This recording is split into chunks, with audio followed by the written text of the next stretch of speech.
Hello, hello. Monsters. Say again.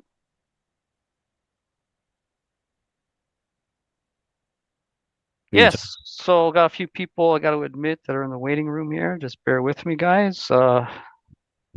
And Happy New Year. And let's make sure we got everyone online here. Hey, Ali. Hey, Thomas. Tiny Bites. I've already said hello to Jeff and to Paul.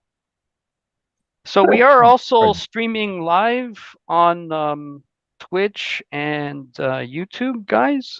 Just FYI. And I'm gonna attempt if I can find the chat box here.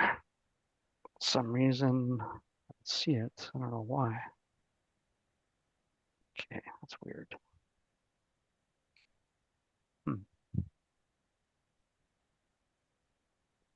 I see it more. There we go. Hey, sorry guys, don't use Zoom that often. Yeah. I use it often and I still don't know how to use it. Learning it though, learning it every day. So every month. Anyways, so yeah, we are streaming live on twitch.tv/Temper Events and also on my Spy Audio YouTube channel. So hello to anyone that's watching. So this allows other people to watch and it also gives us an archive.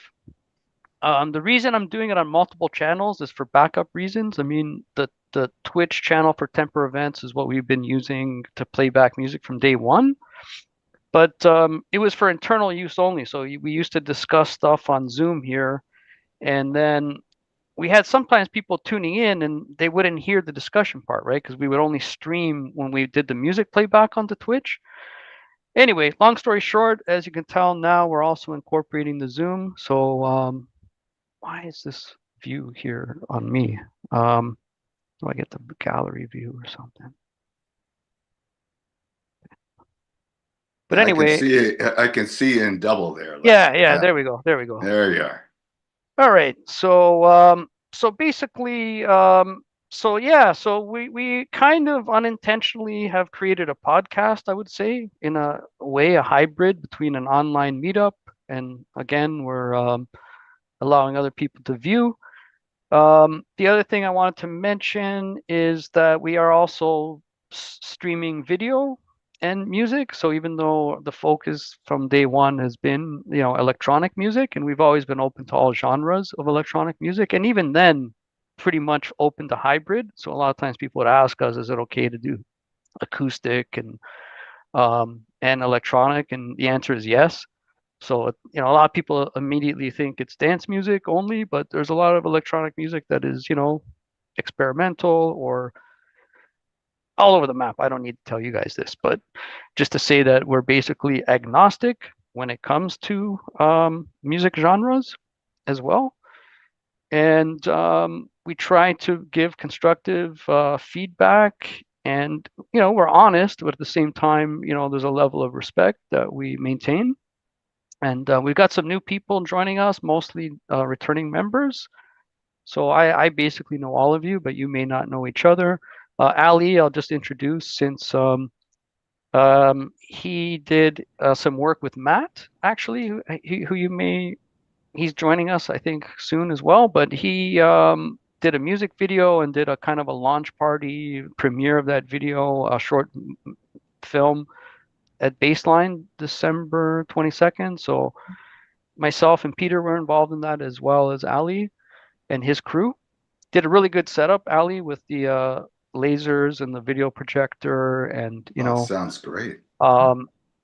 Given a different venue perhaps or more lead time, who knows? But the point is, everything we do is a step. And I certainly appreciated the opportunity. I mean, I've been at Baseline, as most of you know, quite often. So I ended up doing two sets. So Ali got to witness my not such a great set for the opener.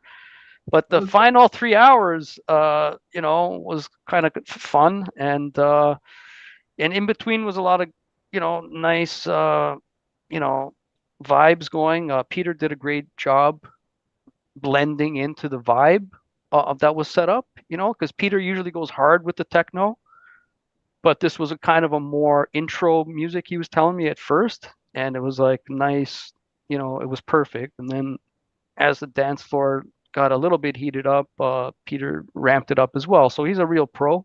So I'm glad on short notice he was able to step it up and represent. He's not here with us tonight, mind you, but he's with us in spirit always, anyhow. And but yeah, so Ali, he started, and I think we're going to show that video tonight, right? Did you want to introduce yourself? The one that we did for Matt. Yeah, Yeah, anyone. I mean, it's up yeah, to you. absolutely. By the way, I'm Ali. Nice meeting you guys. I met Lenny. Hey, I think I met Lenny and DJ Wolf. It was a nice event. So let me go back a little bit. When I first started pitching this idea to Matt, he was working on a new album, and I was like, you know what, we can do a music video for this, and we did a couple, um, which I really liked. Oh, which I really liked. Then we wanted to premiere that music video in an event. That was what the baseline was all about. Now, there was a couple of things that I would improve. One being was mainly the management of the location. We didn't have much lead time. We didn't have much preparation. Basically, a lot of things could go much better given we had more time to prepare and more, I would say, not from you guys and not from Matt's sides or anybody else here, but just basically what I'm trying to say is that if we had like better access to the location, at least like in a day or two in advance, and we had time for rehearsal, things would have gone a lot better. But that being said, I think we were able to produce something that was of value, especially for the bands. They really liked it. It was really sad they couldn't play it the night. I mean, my initial vision for this night was that Matt would show up with along with his bands, playing along as we were showing the music video. That was basically my plan, but a lot of things didn't go right exactly as we wanted. Some of it had to do with the performance of my crew. I know that, but mainly it was. I think the biggest deal breaker here was not having rehearsal time. Not having rehearsal time was probably the biggest thing. So I would say if we were going to do that anytime soon, we're gonna just have to make sure the location works and the management and everything around it. That's basically my 2 cents on it. But like enough talk. Let me show you a little bit of the stuff that we did. Now I'm going to play this Okay. along with music.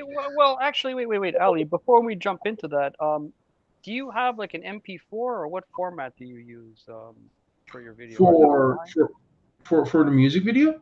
Yeah, no, the one you Um, wanted to show right now, like because we usually do it through. You can do it through Zoom, but normally I would play it back either through, oh, let's I say, see what YouTube, you mean. or you How can would you can we transfer me the video if it's a big file. Like I do have gigabit I? internet, Okay. so it's like half decent, and Um, and I got an upgraded laptop, which That's should nice.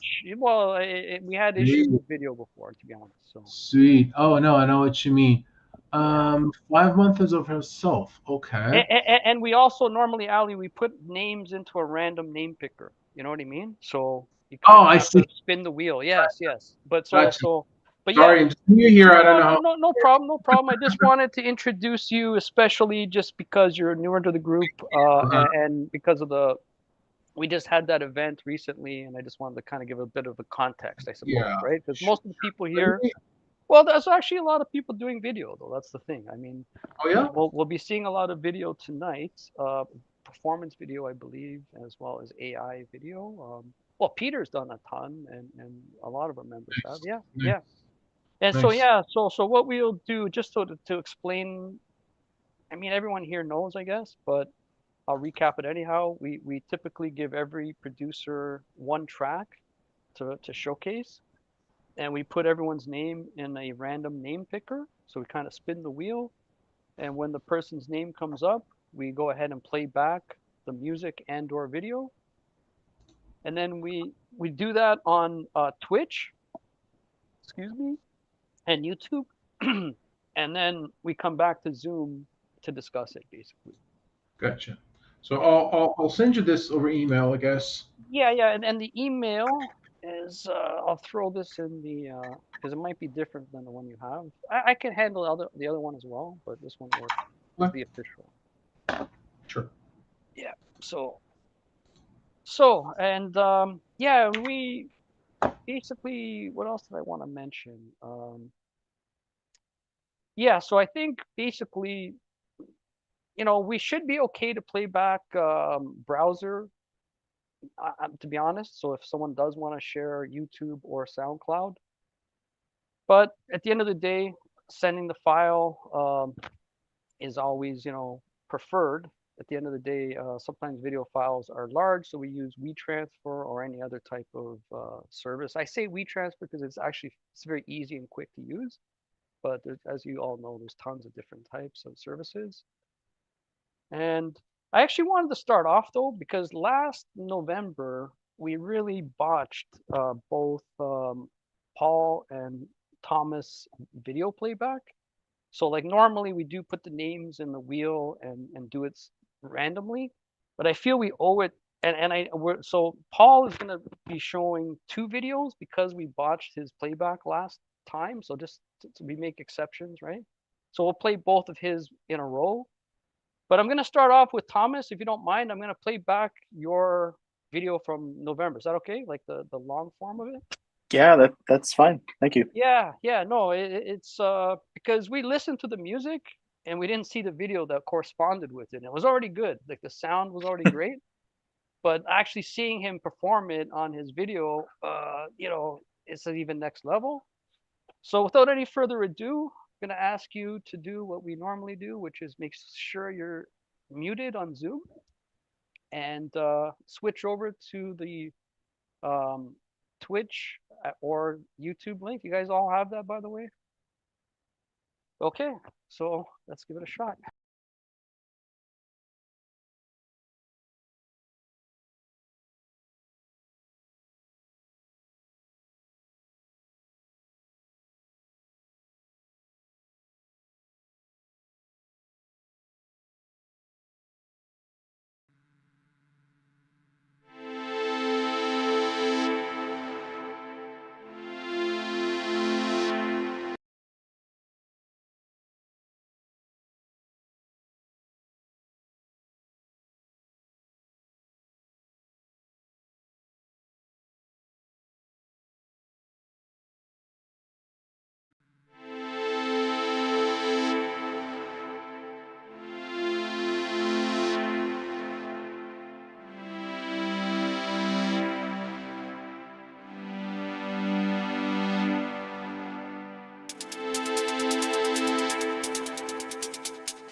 Well, great job again, Thomas, and it's good to finally see the video with all like Paul said, having all like the instructional. It's like an instructional video as well as a track.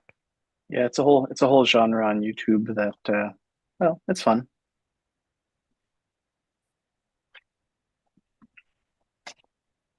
Thanks for sharing that. Yeah, and the barely like I know it was cropped. Sorry about that, but like it barely put a dent in my computer. Like maybe 1% resource. Like so, the new laptop is flying. Right. So I'll No, send you the sounded 8K great. version next time.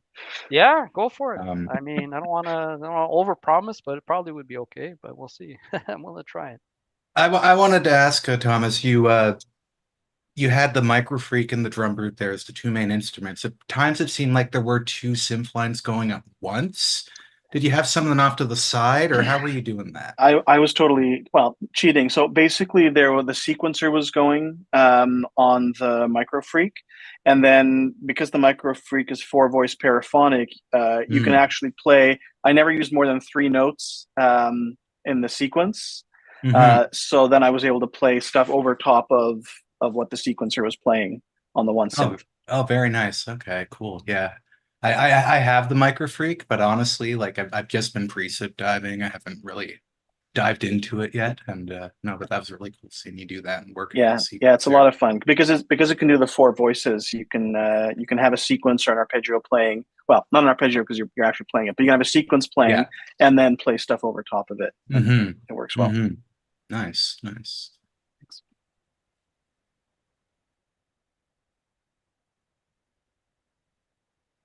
I enjoyed the demo. It's great.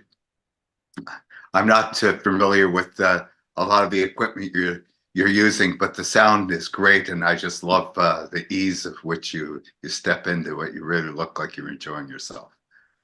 Yeah, that was I think take 48 or something. So that was my question. How many times did you rehearse, or how much rehearsal was there, or take 48 takes? Okay, very good. Well, so 48 is probably an exaggeration, but so that was a piece that I had done live back in June or July.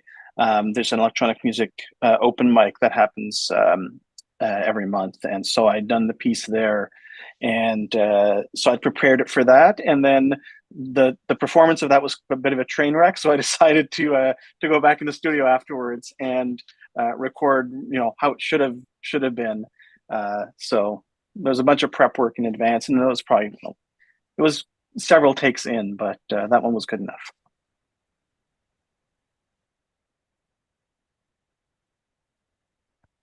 All right. Well, and it's probably never the same twice either, right? Never. Oh never no, the same. no. No, that's the joy of hardware and performing live. yes, for sure. And vocals, I would say, like trying to bang, like I don't know. I can't believe the most subtle timing is like it's amazing. Once you start zooming in and editing, you're like, wow, like it's amazing. It's amazing how the ear processes that stuff. To be honest with you, like it throws me off. I was very used to quantizing, like very, very much like on the mark. And then when you're like sampling and you're trying to look at like drum beats and you're like, wow, like it's actually amazing what a difference it is sometimes just a subtle like swing or you know what I mean? Yeah. Anyways, I'm gonna try to make sure I got all the names here. I got Paul, myself, Ali, Thomas, Jeff, Delphine, Richard. Am I missing anyone? Oh, Andrew. Andrew. Okay. Oh, I should share my screen, I guess. And Tiny Bite. Oh, right, right, right. How could I forget? Sorry.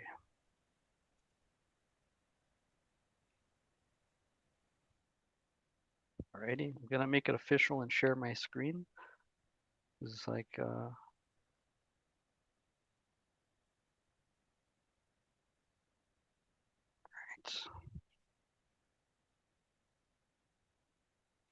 All right. Hi, there you go. Perfect, perfect. It's a good segue. We were just talking about you. The Wheel of Fortune. Exactly. Nice. Yeah, I'm sorry I'm not Vanna White, but I try. Now I see what you're talking about. So going to use YouTube as the medium for this one, and I'll set it up for you. If you were here in November, I played a performance of me trying to figure out a new song I was working on live, overhead above my studio. And that song, 2 months later, after a lot more work put into it, swapping out some parts and then recording it in and really going to town and trying out some new mixing techniques. I finished the song and the arrangement, and I tried out this AI video tool called Kyber, and just uploaded the song and made a reactive audio kind of flip book video, they call it. It does get disorienting at times. I'll just warn you. It asked, should I pan it counterclockwise? And I said yes, and I should have said no. But either way, it did render some pretty cool graphics, I think. It was worth the like $10 in credits I paid the machine to build it for me.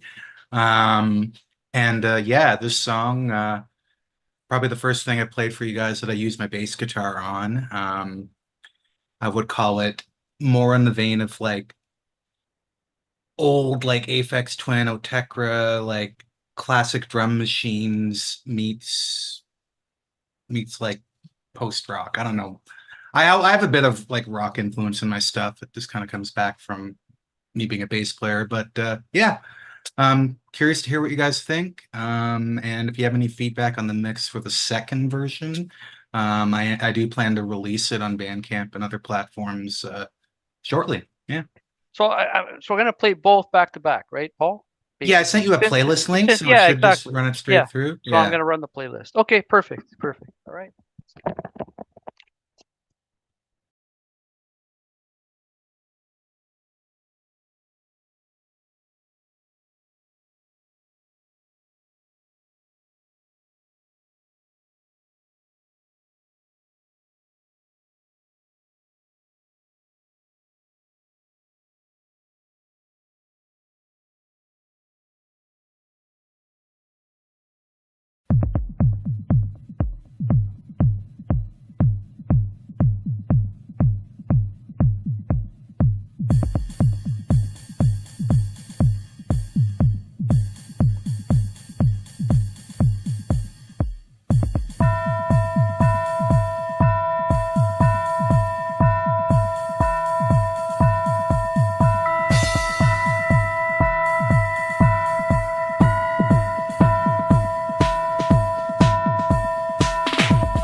Right on.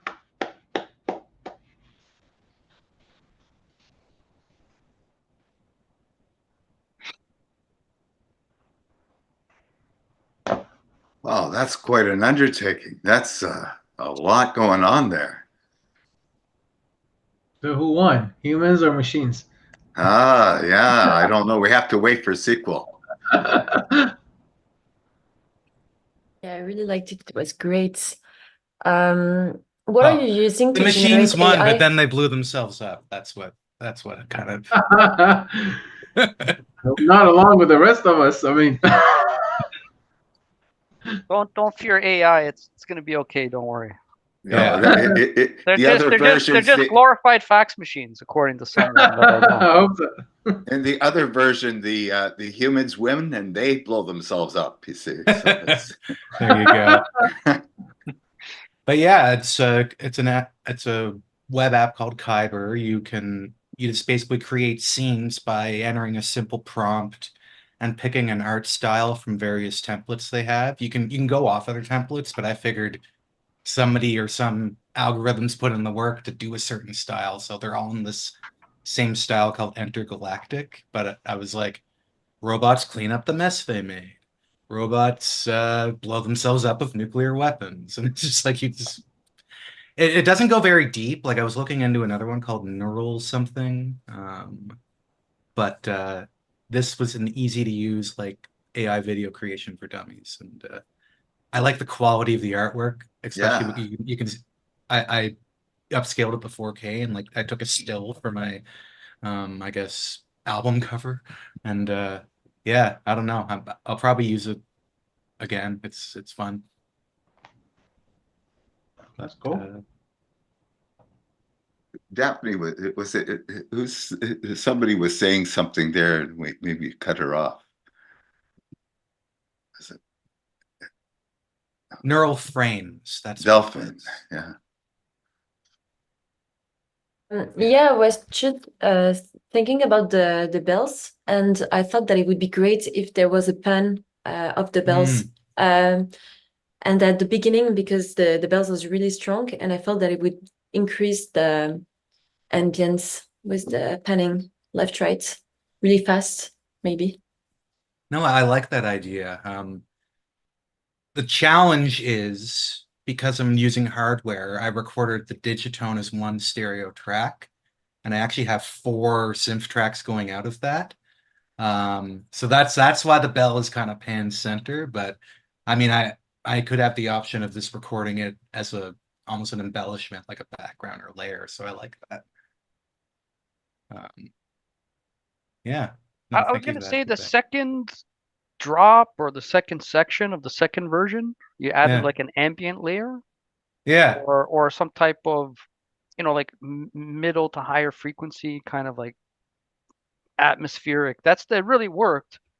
I don't know if you could just start with that, to be honest with you. Like I don't know how other people feel, but that's just, I could be totally wrong. I hate to mislead people, but it just seemed anyway. I just liked it though. It seemed to be Mm. that wasn't in the first part, right? In the first version you did, I don't think.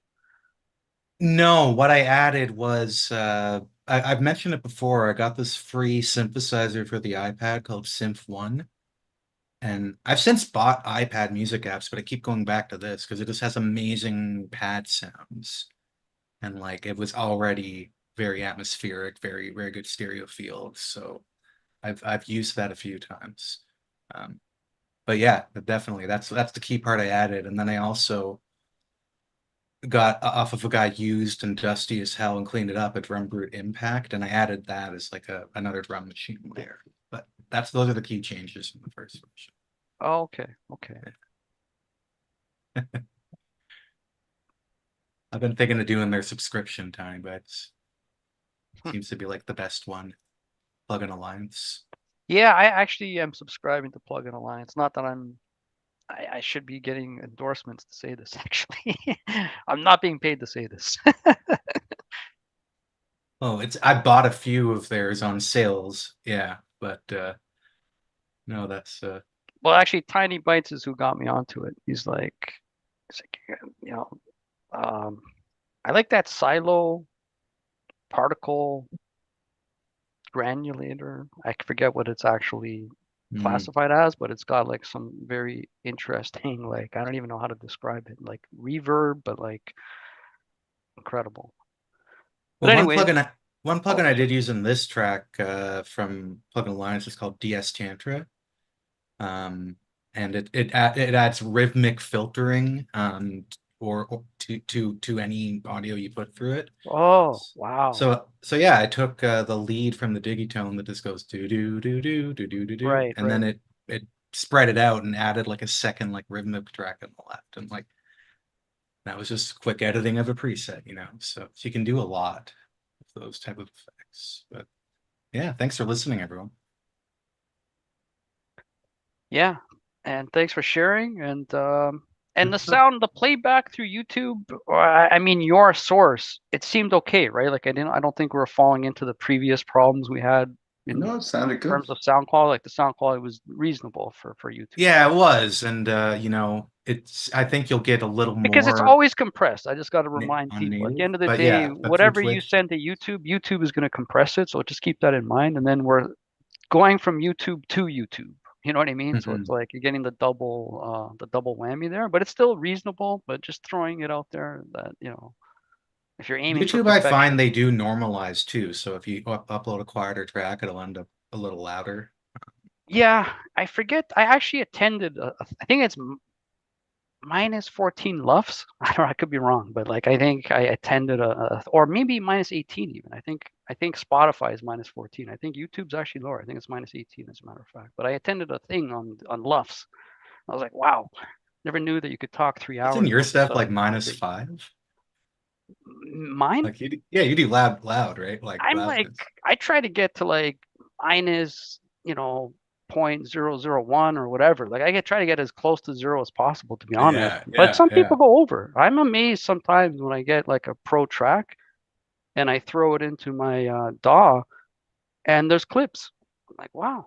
So Mm. they cheat, man. I'm telling you, the loudness wars come with some frequency casualties. Generally at Ableton, I go for around -11, -10 to get like a loud track, but like I'm never. not bragging, by the way, because I don't No. want to make it sound like this is like it's a freaking, the Yeah. last the difference. It's like it's kind of like in sports, right? The difference between an Olympic athlete and someone like maybe like 100 or 200 down the list. But I mean, it's a very slight difference, right? So I find Mhm. like in mastering, like the people who are at like the real top, you know what I mean? It's like a similar thing, like so. I Yeah. know Depends some of on your us, genre too. yeah, like Peter, I think does the best mastering, if I have to say, in our group, like in terms of like sounding like, but his genre is specific to his sound, but he does it really well. But anyway, enough talk. Sorry about that. I'm gonna go ahead and share my screen. And actually, Matt, since you joined, are you gonna be sharing along with Ali? Yes. So I'll add your name. Okay, I'll add your name. Maddie's here. Hey, man. Hey, how are you doing? Hey, look who's here.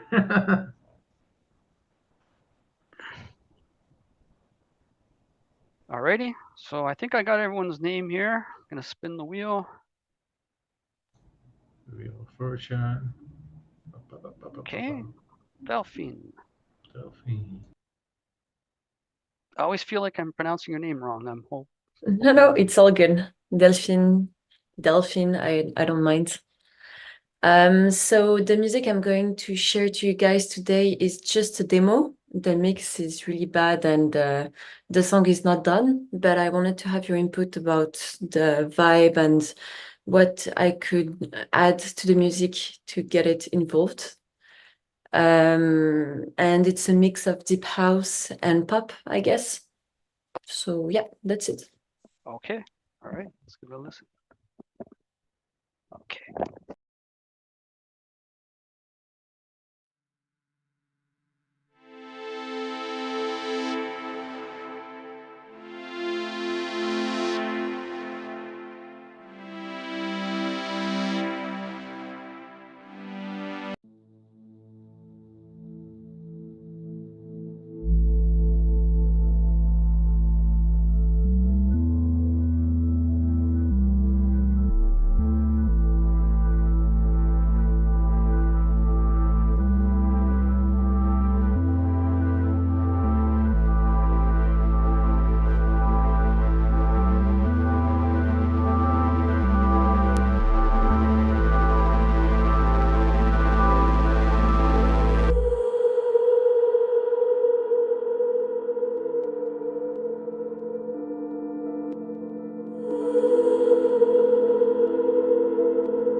the shit out of me?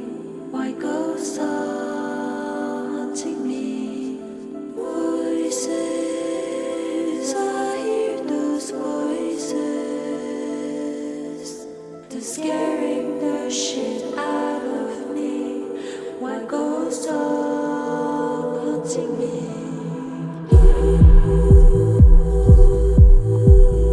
I hear those voices.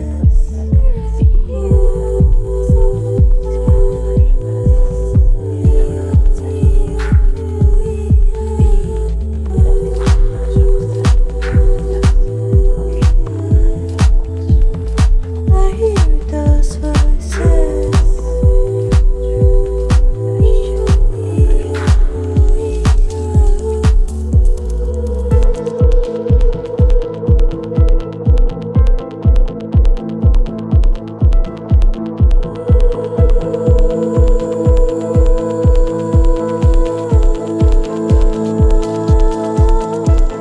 Hunting me like a nightmare, fears and airs of the past, bringing me to those places I've been burying all my life. Voices, I hear those voices. They're scaring the shit out of me. Why ghosts haunting me?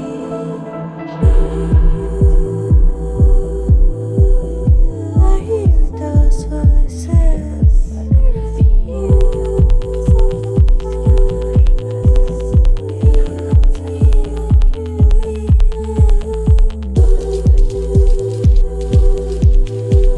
I hear those voices.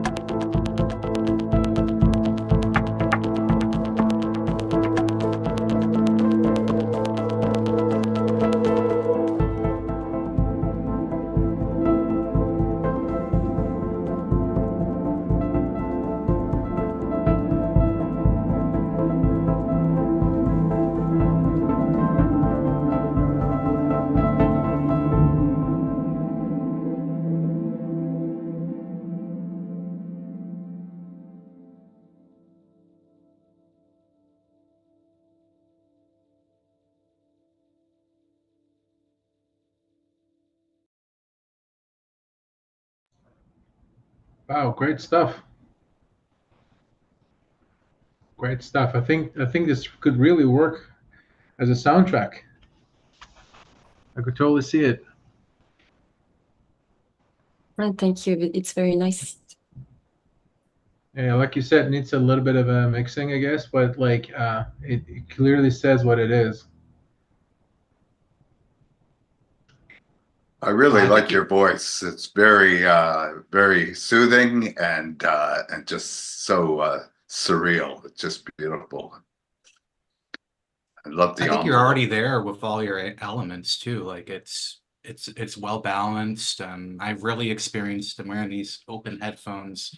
The percussion was like out this far in my head, which I liked. But I agree with Matt. I think where you can work on is like getting a bit more balance and brightness and some of your main drums.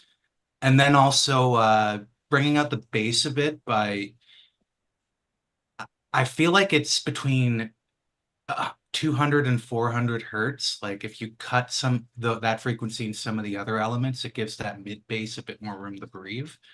Um, I did the same to kind of bring up my bass guitar in the song I just played you earlier. But other than that, yeah, I mean, you're already halfway there. You could just run a limiter on that and call it a day and put the SoundCloud if you wanted to. All right. Thank you very much. Actually, I thought I really I found liked it. in. Oh, go ahead, Richard. I was just going to say it was. I found it super elegant, very nicely, very restrained, nuanced. I think the instrument selection was very crisp, sophisticated, And so a lot of these comments that are around certain frequencies and bringing out the sound, so you are very close to having a very nicely polished piece, in my opinion. Yeah, and well worded, Richard. Do you write like wine label descriptions on the side and stuff like that? Yes, I I was just really gonna appreciated the oakiness of it. And Sorry, I meant it as a compliment. I realized the wine label thing is a bit of an it reminded exaggeration. me of smoke, it was No, but no, I just sorry. it was Oh, just nice, so nicely it was held No, back. I was being serious Yeah. though. You picked words that I would never have thought of those particular words, but when you said it, it's very accurate. I could see how you would put it to that track, and yeah, that's. But I was just saying, as I echoed in the chat there, the intro was like really amazing, and you have sort of like a section where I mean you could almost live with that, and then you go into like the kind of the house track or whatever, and it's like wow, this is actually really good, and then you got the nice vocals, so. Yeah, I think it's all there for sure. It's yeah. I was gonna say I really like the effect where I was expecting like the kick to drop in much earlier than it did, and instead you went to that vocal section, and like that was unexpected and really like satisfying. I think that works very well. So I was afraid that this part was maybe too long at the beginning, but that was okay for you guys. yeah, it was nice. Yeah. It's a nice change. Like actually Thomas just kind of articulated what I was trying to say. It was like the actual arrangement works, even though it's not necessarily what you expect, but I think so. Yeah, I really like the vocal elements. You had some background vocal speak that was also center with your main and your ooze. And if you took, I think there was two sets of background speak while you were singing. And I think if you really hard pan left and hard pan right, I know a lot of the times when we're creating, we tend to want things, we don't want to hard things left and right. But I think in this particular case, it'll work. And if you're, I know you're using Ableton. Are you using the studio version? I'm using Ableton Pro. Okay, well, there's one called the studio version allows you to use help me out there. I write them all the time and it's lost my tongue. Max for Live. Sweet. Thank you. Sweet, Paul. Thank you. Max for Live, sweet. There is a plug there's a back thing called and just give me I'm just trying to look it up on mine right now. It's an audio effect called ML dot distance. And with your vocals, that tool's gonna that will put your vocals in the stereo field. Like in the old 70s, they called them the quadraphonic systems. But it'll give you some control in sound placement within your headphones, creating that space. So what Paul was talking about with his open acoustics, where he was hearing sounds that were outside his head, this will help with that. And if you throw that on those speak vocals and send them, control the left and control the right of those, it will create a huge atmosphere because your vocal has this amazing atmosphere. Like you can, yeah, you're sitting back and you're chilling, dropping a Bordeaux, it's like he was saying with the wine. Excellent track. And when you're doing your mixing, just make sure that that nice bass you have is monoed. Throw a utility on there, just put bass mono on there and center that out a bit just in the bottom end. Keep your transients in stereo field for that particular bass was nice. I don't know. I'm better at just showing than explaining.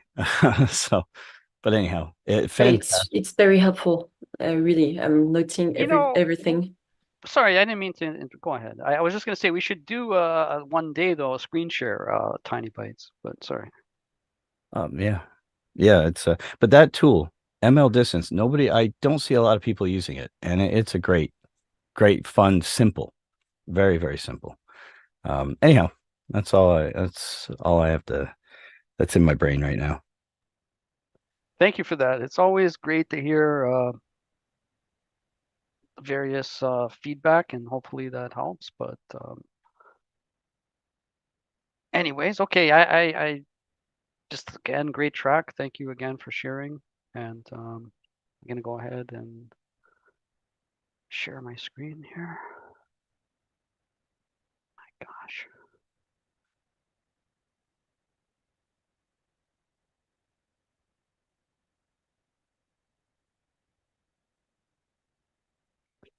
I was just gonna say that's a hard act to follow, man. Okay, well, anyway, I did say that the track I'm gonna share is gonna be part of an EP upcoming in February. So I've not really released an actual collection of tunes before. Actually, the one time I did, it was like a tape cassette, and it got shut down by one of the remixes I did. I asked for permission. So I was like, man. But anyway, last time I asked for permission. But long story short, so someone made the request. They're like, hey, why don't you ever put together a collection of tunes? And I was like, yeah, you know what? It's a good idea. So anyway, this is going to be one of the tracks on that upcoming EP, basically.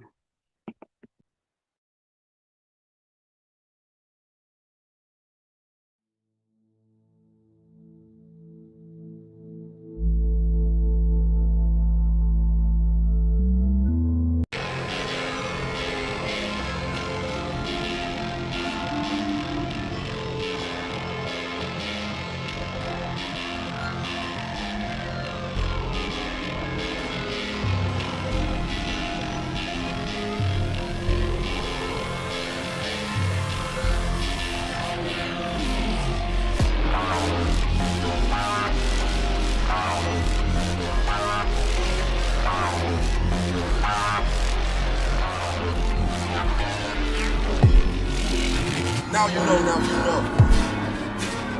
Yo, yo, you know, yo. Now you know, now you know. Now you know.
Now you know.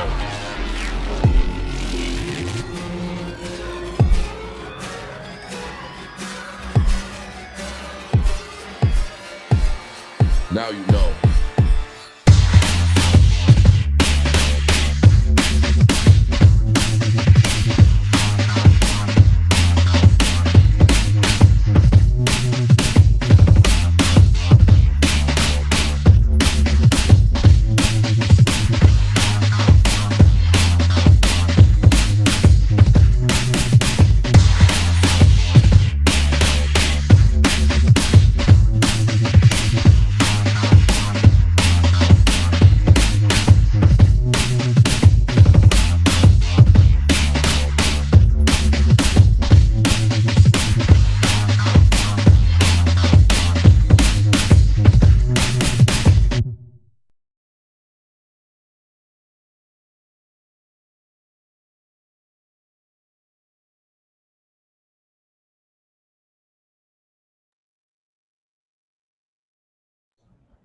Oh, sweet.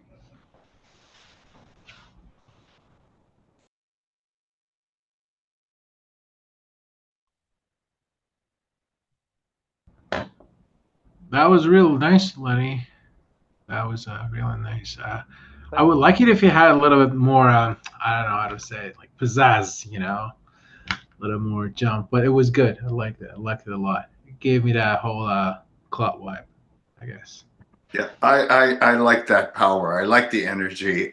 There was a sound that you had going on that was sort of like sort of a bit more on the side. I would have liked to hear that come out. It had more of a spatial uh, element. It was sort of in the background a little bit that you were using. That Yeah. I what actually, was that? yeah, I should What? explain. I should explain. I was using an hexel, like that six-sided Oh yeah. arpeggiator is the best way I can describe it, and it has all like the notes arranged so that you know what I mean. You can really get like complementary. Like for building bass lines and melodies, I find that it's extremely useful. So that's just layers and layers of that. You know what I mean? So in some cases, I think what I would do is duplicate the same arrangement or sequence, but then change the instrument. So I have like bass, and so a lot of those are like little accents, if you will. And so I think that's what you're referring to, Jeff. Yeah, I think that's what I was, because it had that variation, that randomness, and I just like to hear it coming in and out of the music more. I just, because I wanted to hear more of it. Yeah. No, I upon I was actually hearing some vocals in one section, to be honest with you. I felt like one section could use it, but I'm never really certain until I try. But anyways, yeah, I tried to layer the drums too. So like the snares are kind of layered. It's another thing that I've been trying to play around with. I had some time, you know what I mean, during the holidays where I just spent some time. I'm just like, I'm just gonna try to crank out some tunes. And I don't know. To me, Lenny, it had like the beat had like a late '90s, early 2000s like Bad Company vibe to me, but also with the layering, it felt like the power of more modern drum and bass. So like, I think it's a really good balance between a couple of the styles I've heard from you. And it's yeah, you know it's dinner time. that's basically But kind of a good way to describe it. You're right. It's kind of like the side chaining that happens today, hmm mixed in. So I have like some really heavy duty industrial like kicks and snares, but in the same place as, like you say, like the kind of more sample based drum beat, if you will. Yeah. But I You like ever that pattern, and that has the timing is a little bit off. I'm serious. Like the kicks when you actually zoom in is like a little bit. You know what I mean? So it's.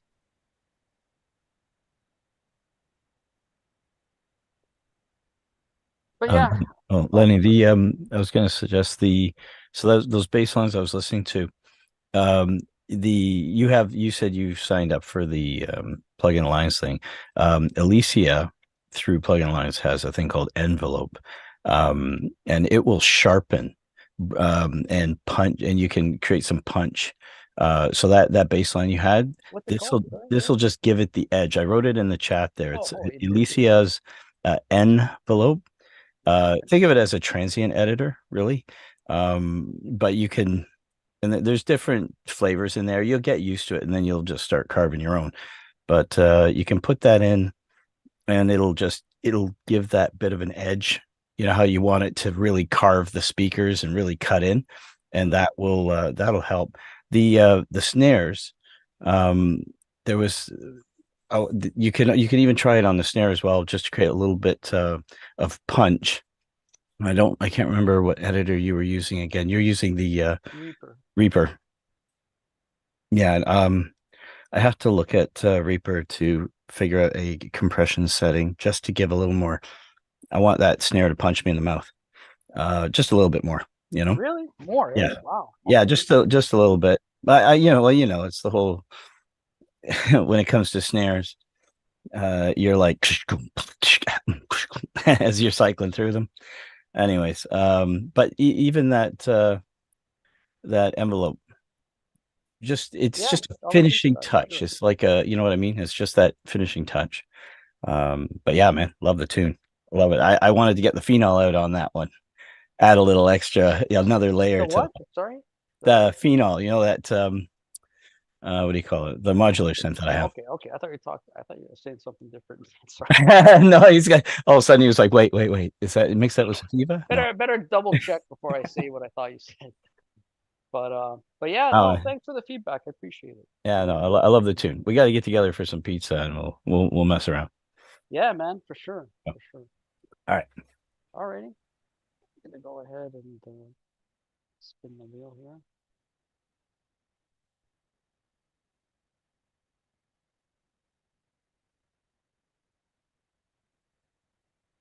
Okay.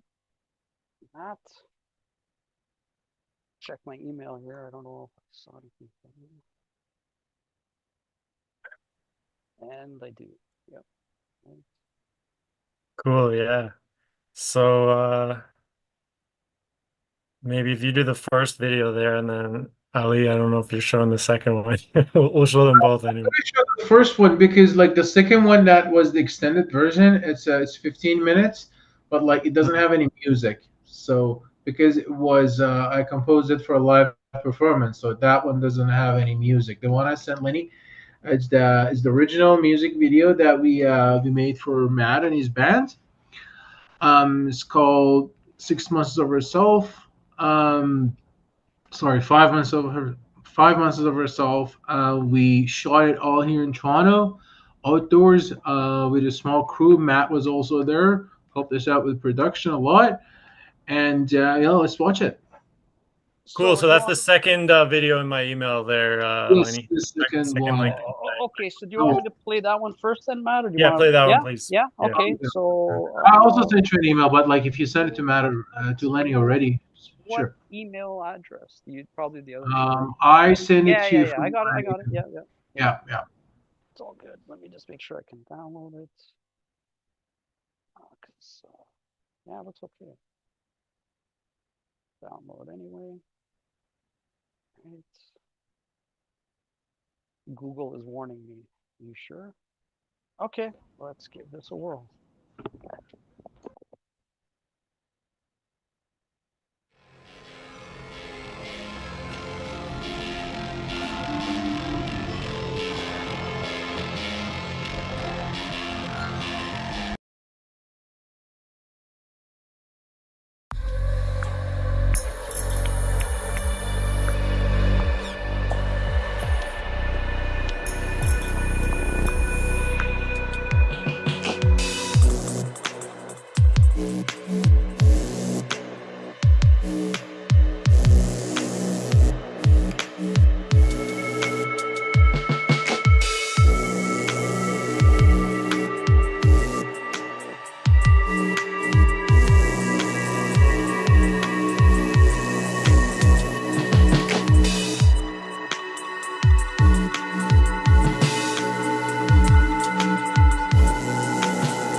There you go, folks.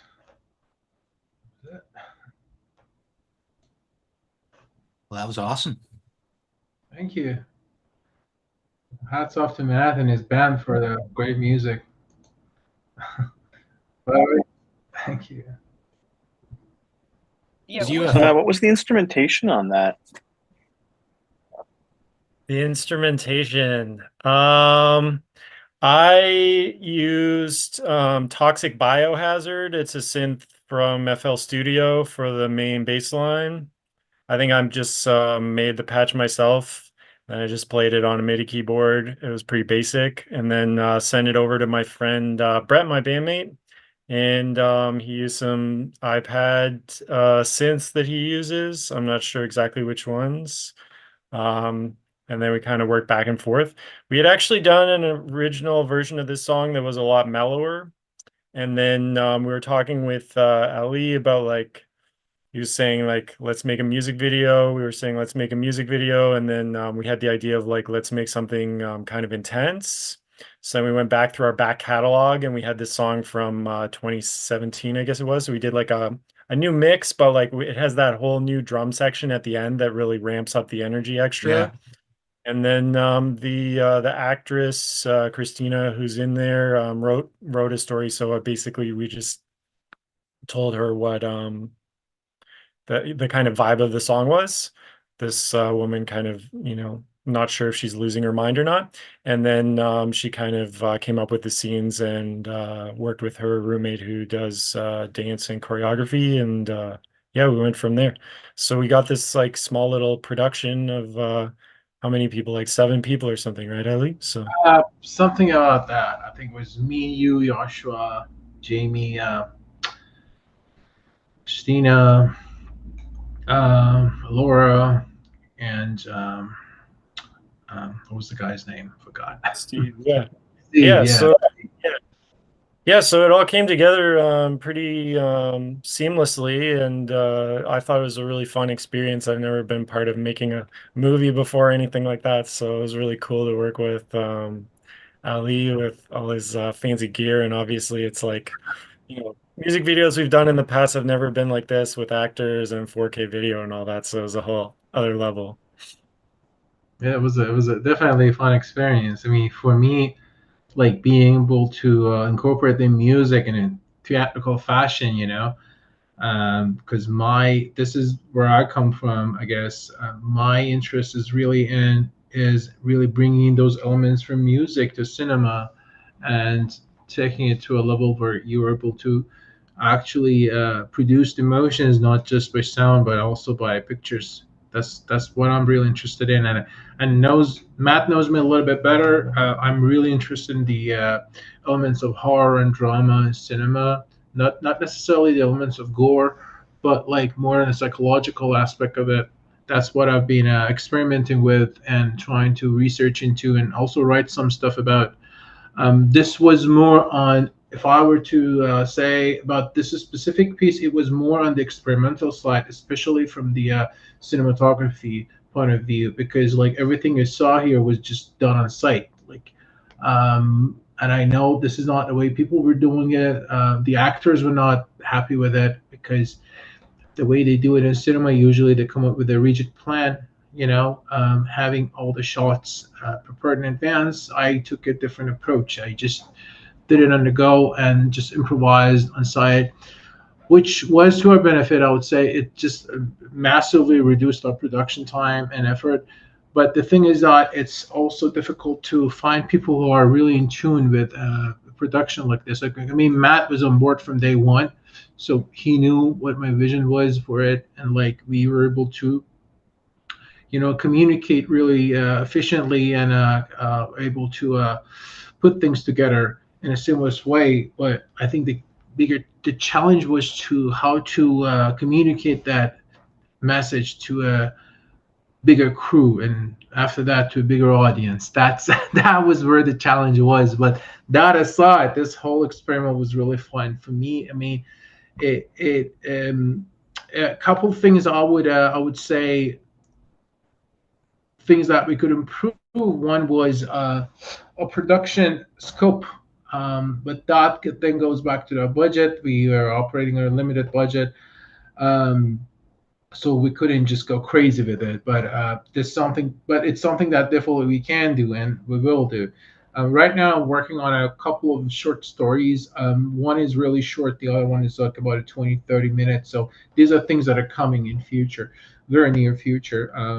I was just talking to my cinematographer. By the way, we got a cinematographer on board. I was able to I know, Matt, you probably remember the same guy I was trying to bring over for the music video. So I got him on board. So right now we have actually a legit cinematographer in team, which is I'm really excited about how things are going to end up from this point. Um, but yeah, very fun experiment. Thanks Matt and his band. I haven't met the rest of them, but like I know Matt personally is a great guy. Thank you for helping me out with this, and hopefully we'll do more of this stuff with Matt and you guys. Yeah, Thank you. and Matt and Brett, I think that's his name, right? Yeah, Brett. I haven't met Brett. One of a kind or only of a kind, however you pronounce it. But Matt, as a solo and with your partner, you've done both live events, right? In the past, before COVID, we actually were doing a lot more frequent live events, and definitely we could spend a lot of time talking about it. But we've had a lot of great shows in the past, so it's great to see the momentum still going. And anyways, Matt, you had a second video that you wanted to show. Hey, could I? Yeah. Oh, sorry, go ahead. Go ahead. Oh, yeah. Just a quick question. So, Ali, I was wondering if I could ask, or maybe Matt.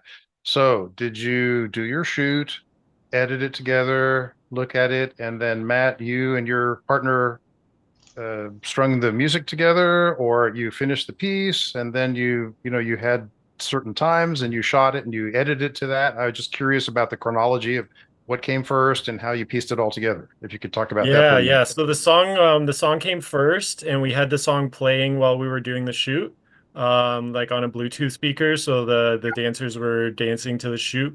We did the shoot all in one day in a few hours, and then Ali did all the editing, and then I made like a few very minor suggestions at the very end to just tweak a couple edits, and then it was done. Yeah, it came from the music because like me and Matt were talking about this. I pitched him this idea, and like then he showed me a bunch of stuff that he did with Brett, and like some of them really vibed with the the whole mental space that we're working in, and we thought, why not? Let's do this one. And it wasn't real difficult from that point. You know what they tell you about production, making films, is never start with the music. That's what they tell you, because they're like, if you start with the music, but then you can't get the license for the music, then all the Right. work you've done goes to waste. But like, They say this was- the same thing in choreography, right? The choreography comes first, and then you set the music to the choreography. So But I think the other way, like it just the beauty of it is that you're able to orchestrate something on top of the actual composed music. There is some value to that, and it's even more theatrical. And it's the way they did it in opera and like in classical music and classical performance. That's the way they did it in the past. But the people tend not to do it these days because of all this stuff like legal and business obligations that they get into, and they want to keep it smooth, so they tell you not to do it. They tell you to do your thing, then go find music. But this was also a music video, so I guess it worked. But yeah, to answer your question, yeah, the music came first. After that, everything was built on top of it. I've also had an input, so I really like the music, and the images are really good too.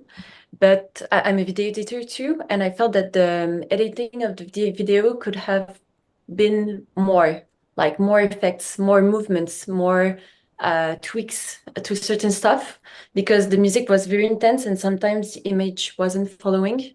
So maybe that's the only comment, and maybe more colorimetry. I'm not sure if we say this in English.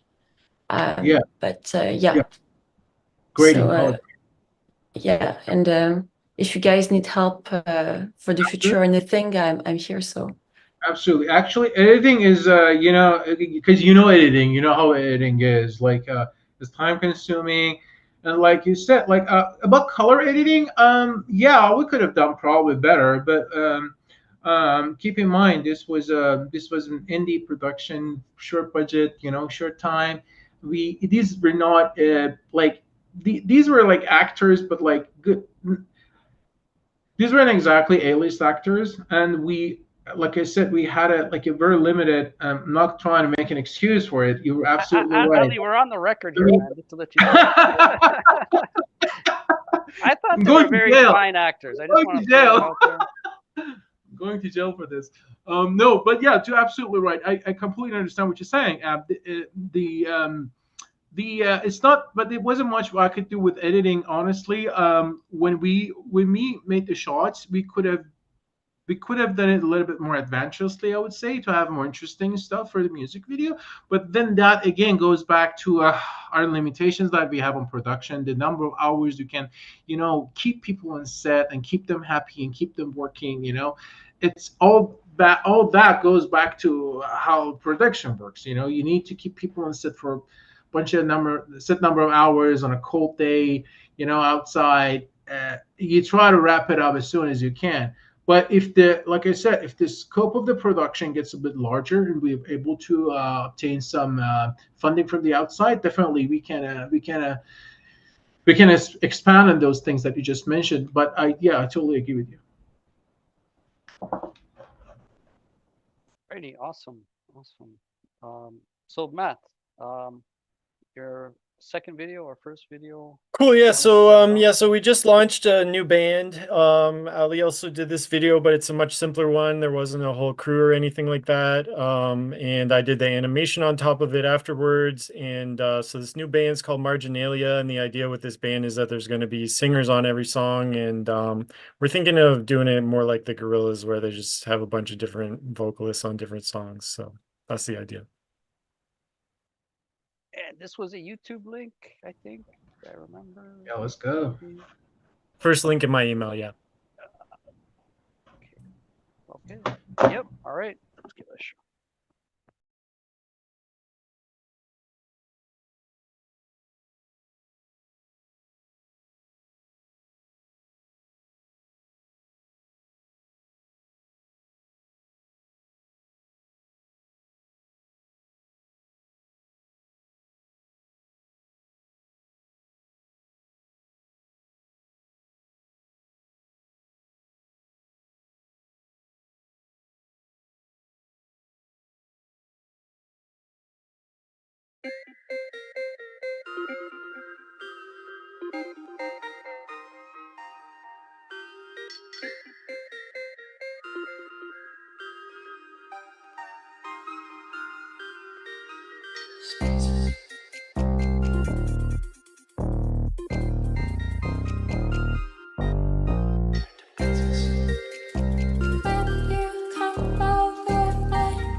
I don't know what to say, but wow, I love that.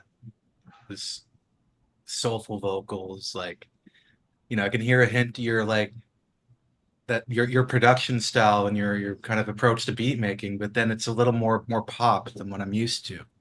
But like in an excellent way. And if you're gonna go gorillas with it, different vocalists in each track, like I'm excited to hear what you come up with or have come up with. I don't know how far you're into it, but Thank you. Yeah, we have I think 4 songs that Veronica sings on, and then we're working on it from there. Yeah, nice. so I think our plan is to release a song every month or two this year on our new Spotify. We talked to somebody and they said that's the best way to start up a following of a new band. So that's what we'll try to do.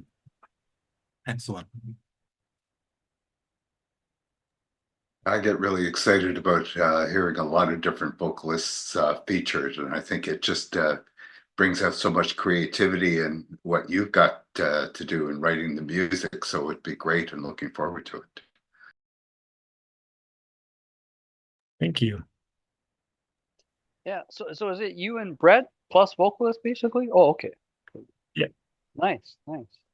Yeah, basically, but Oh, the because videos. the sound is like pretty different from what we were doing, the recommendation that we got was like just launch it as a new band. It'll be easier to like build a following that way. And Than the try to. name? I don't The know. name is Marginalia. All right. No, I mean like who came up with it, or I mean, is there any story? Yeah, so the word marginalia means like writing in the margins of books. So the kind of vibe of the band is like a bit intimate, a bit organic. So it's like kind of this vibe of someone's handwritten notes in the margins. Not the main thing that you're going to pay attention to, maybe a little bit more chilled out. Not sure what's going to be there, a little bit more intimate, nostalgic, something like that. So that's kind of the sense of the word, I guess. There, that what we're going for with the name. Nice. Yeah, I was just gonna say I used to in my textbooks in school, which we had to give back every year. I used to do like animations on like flip books. Oh, cool. Me and my friend. Yeah, my teachers weren't so happy, but we'd have Pac-Man going and stuff. It's awesome if we ever got it next year, though. Yeah, people would just add to it, I guess. You would do like the reverse side. But yeah, I'm excited to hear more. I mean, and keep us in the loop. And it's good to see a lot of collaborations going. And I said we're gonna have a lot of video tonight. I wasn't kidding. Good thing I got this new video card going. I just want to add a couple of notes about this one that we just showed. This was basically, I don't know if you noticed, but this video was animation. It had some animation that Matt actually did the overlays. But I don't know if you noticed, the music video itself was a combination of video and photography. Some of those moments of staccato that you were seeing as the still frames, there were actually photographs that I took from the model on the same night of the shoot, but then the photographs came out really nice, and I thought, why not just use them as a sequence? That's why you see those still frames in the music video. And it was also very this one was as indie as it gets. It was basically just me holding a camera, having a model right on the street, like just shooting a guerrilla style. Yeah, also a very interesting experience with Matt and Matt. Nice. I actually do. I'm not gonna promise anything because trust me, I've learned. But I do know some people at Chorus Entertainment, like that, one of the giant conglomerates in Canada. One of the 3 content providers, actually. In case you didn't realize, there's only 3 or 4, like Bell, Rogers, Chorus. I guess CBC counts as another. Some other handful, but me talk about media monopoly, man. Wow, this is the same people selling you cell phones are in charge of feeding you the news every day. Just keep that in mind. But they employ a lot of us, so I'm not totally trying to bite the hand that feeds. You know what I mean? But it's just but anyways, so yeah, well, I'll go ahead and I don't know what else to say if anyone wants to add, but yeah, that's really amazing work. And I just want to add something else. I want to say that on top of that, I'm looking into potential channels of distribution that we can actually distribute some of this stuff in the near future, hopefully, because that would be basically the main channel of making any money out of any of this. So distribution is a big thing, and I'm looking into it. Hopefully, we'll find some channels that we can feed this stuff into. Meanwhile, if you guys have any ideas, or if you can think of some good way to do it, let me know. Yeah, yeah, for sure. And we do have a Discord, Ali. I'm gonna throw you the link later, and as well as to everyone else if you don't already have it. So it's a good way to keep in touch in between meetups and whatnot. And you know, but yeah, okay. I'm gonna go ahead and spin the wheel. But thanks again for sharing.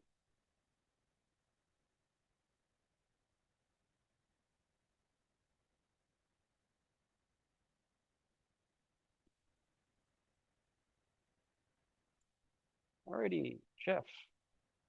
It's been a while, Jeff. I'm glad to see you again. And Oh, good to be back. Yeah, yeah. Pretty simple song here. well, you were telling me earlier. Just I mean, might as well. You had quite an interesting performance. Oh, yeah. So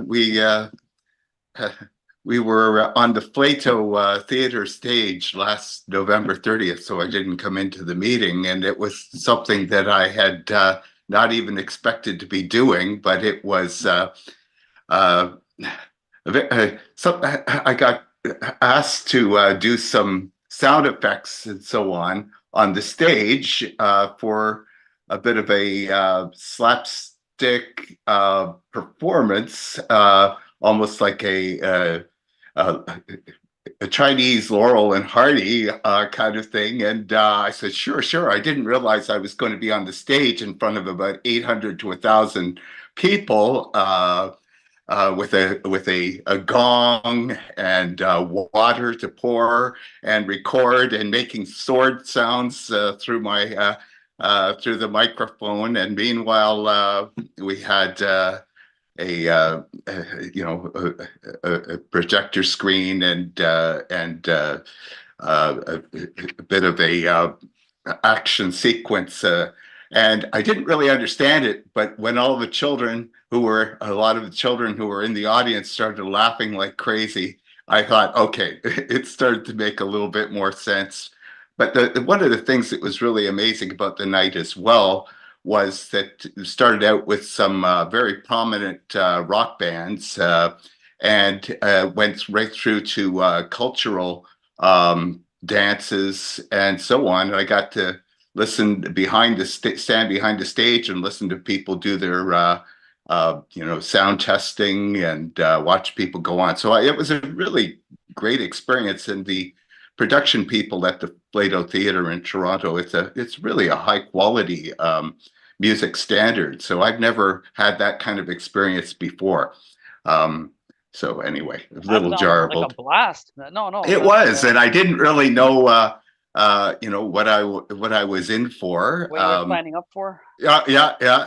And but it was quite an outing. Yeah. Nice. Yeah. So my song here, it's on Audius, so hopefully that's gonna just play through. I called it Beats, Grooves, and Lettuce. So it's just a salad toss of a number of different things in there, right. And we'll see how that all comes out. Alrighty, let's give it a listen.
Nice, Jeff. I really liked it. It sounded like Prince.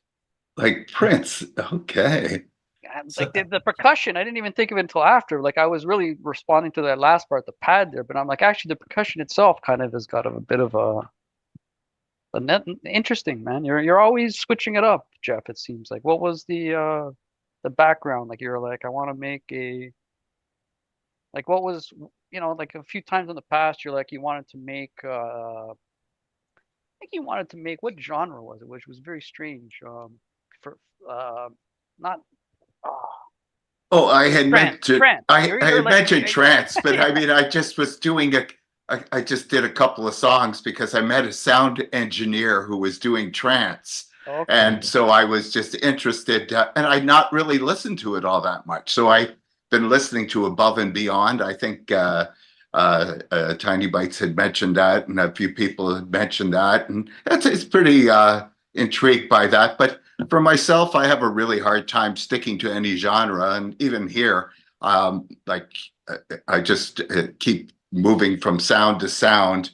Perhaps when I'm listening to it play back, it loses a bit of something. Maybe I feel like an envelope that sort of brings it all together. But that's something to keep working on, right? Yeah. I think in one way you could take it to the next level is there were some parts played with like synth strings or pads as single notes where you could even try working in like a power chord or like a 3 note chord because that even gives you like more notes to bounce off of with your melody and kind of keep it all in tune. That's something I find I would do a lot of is stick to the root notes, but something to try is working in more chords into that style of kind of you tend towards the retro sounds. Yeah, I tend to I like what you're saying, Paul, because if I'd had more time to be working at it, that's exactly where I was going. Like I was trying to build more and more tracks and putting in more sounds and more notes and so thank you. Yeah, I do not like even that. necessarily more sounds though. I'm saying take Okay. those sounds you're already got and make them like a little more polyphonic. Yeah. Okay. Yeah, so as an idea, like sometimes I'm taking the like even the note and I'll move it to another track. I'll just change it up a little bit and maybe and put a chord in from that point of view too. I guess from layering from that point. And it goes through in I think F sharp major, and then towards the end it just moves into some sort of symmetrical Nice. notes. But yeah. But thank you. Yes, because that's what I need to try to practice that more often, and just building those layers of sound. So yeah. Yeah, otherwise good volume. The drums were clear and punchy. Yeah, dig that.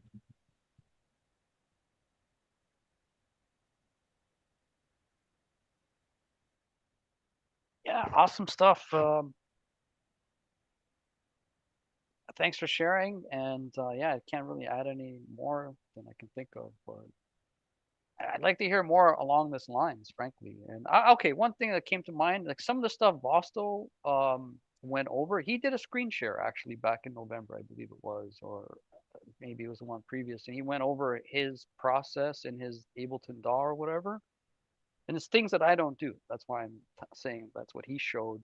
And I feel like maybe some of those tips that he was going over would work really well with this particular track, as a matter of fact. So trying to think of a specific example, like effects that spread out Yeah. the sound, like saturation, and like a lot of those kind of. I think Paul, you've used a lot of those effects that have like a lot of like 80s kind of Yeah, so like saturation, shade tape saturation, effects, you can get like a right? little warble, a little bit of underlying Little noise to the subtleties. sound. And again, I Yeah. say this as someone that doesn't do enough of this. You know what I mean? So and there is an archive. If you could actually go back and watch Boston's little tutorial, as a matter of fact, that's the beauty of having this That would be recorded. cool. Thank you. Yeah, yeah, and we want to do more of that, by the way. So, Tiny Bites, hope you're listening. Like to have you do an Ableton tutorial, and run through some of the stuff that you talk. Yeah, man, because seeing helps, right? A lot of times talking, it's good, but we all know there's limits to language, no matter how good you are at speaking it. Seeing is believing. You see someone work it, and you're like, oh, okay, got it. You know what I mean? So, but anyway, thanks again, Jeff, for sharing. It was really awesome. So, go ahead and spin the wheel. And speaking of tiny bites, the man of the hour. running to unmute myself. So I was originally working on a track that I wanted to get done for tonight, and unfortunately I didn't. I had trouble getting the vocals. I had trouble getting the vocals. Unfortunately, the entire family got COVID over the holidays, and I have not recovered, and I needed to redo the vocals. So I was doing warm-ups with my voice and just doing oohs and whatnot. And I was playing with some modular. So instead, I just have the noodle I created that I was warming up to. So I just thought I'd submit that for fun. Yeah, the SoundCloud link you sent says this track was not found. Did you send me a subsequent email, maybe, or No, it should be. Hold on one second. What's it doing? Try it is there. Try I could show you the message actually. Speaking of it, seeing is believing. yeah, There it you is have it. That promo. hold on a second. It is private. Huh, okay. Yeah. Just DM the URL you have, Tiny Bites. Pardon? Just send Lenny the URL that you have on your side. Yeah, that's what I did. Um, Sometimes you have to share directly with the share link and not just the websites. Okay, let me try that. I apologize. No worries, no worries. It'll Yeah, we take. appreciate everyone's patience. As you know, like we're a work in progress here, so I think we've made some good steps to improve the quality and smoothness of this whole, uh, you know, streaming and discussion. But we always say things happen, right? Send an email, the wrong link goes through, dip in the network. We're at the mercy of a lot of factors here. So in my opinion, the fact that it comes off as coherent as it does is a near miracle, frankly. Because when I look at it in hindsight, I'm like, wow, that could have been like, a complete catastrophe, much worse than it ended up being. But I sent you two.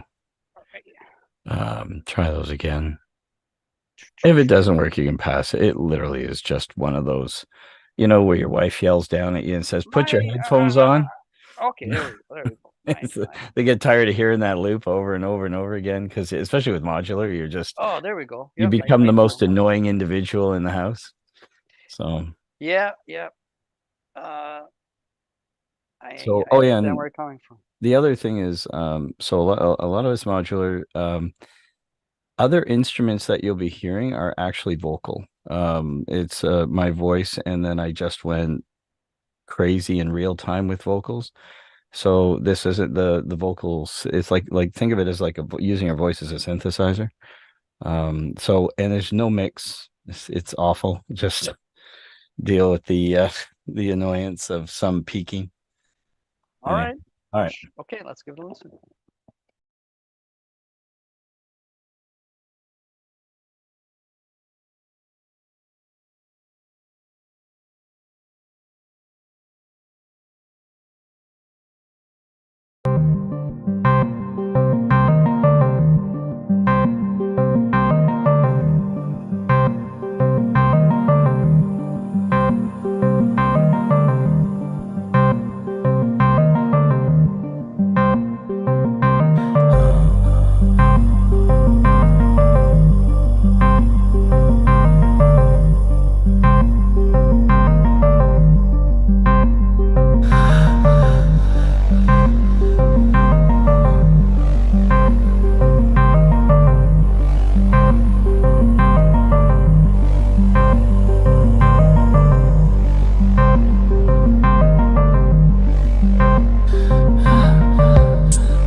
Where are you?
Yeah, I think.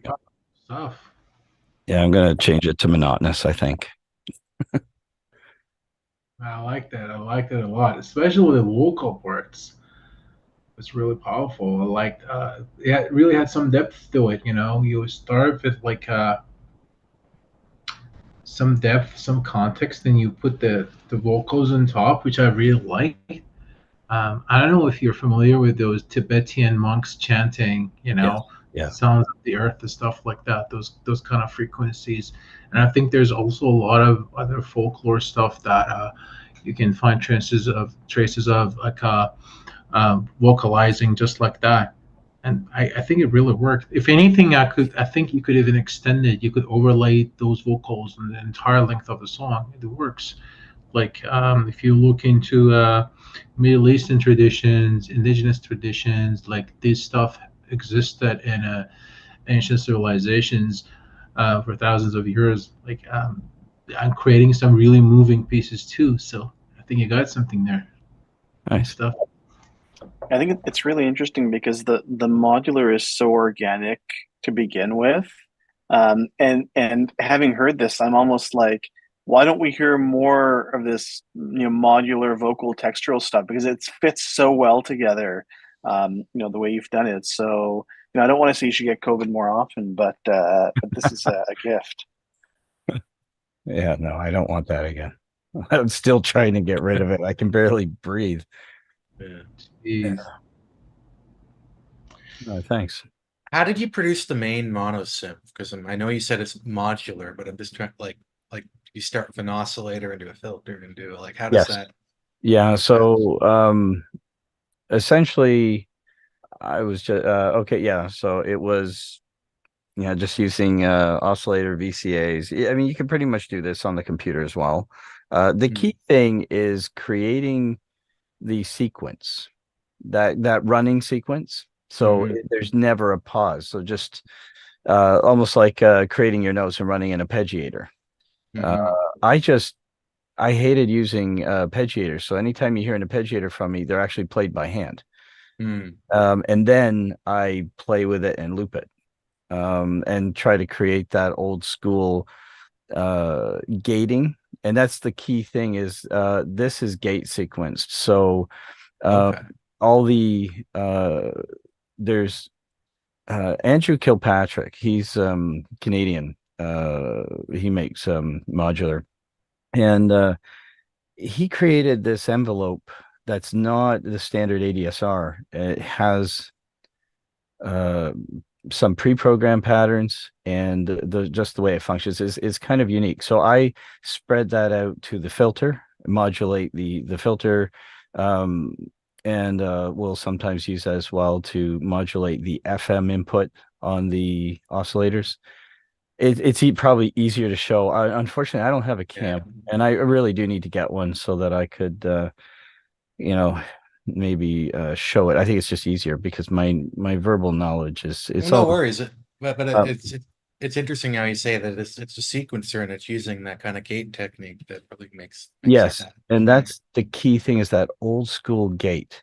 I had just picked up the ASM Hydrosynth Deluxe, which has the modular out, and I'm just starting to play with that.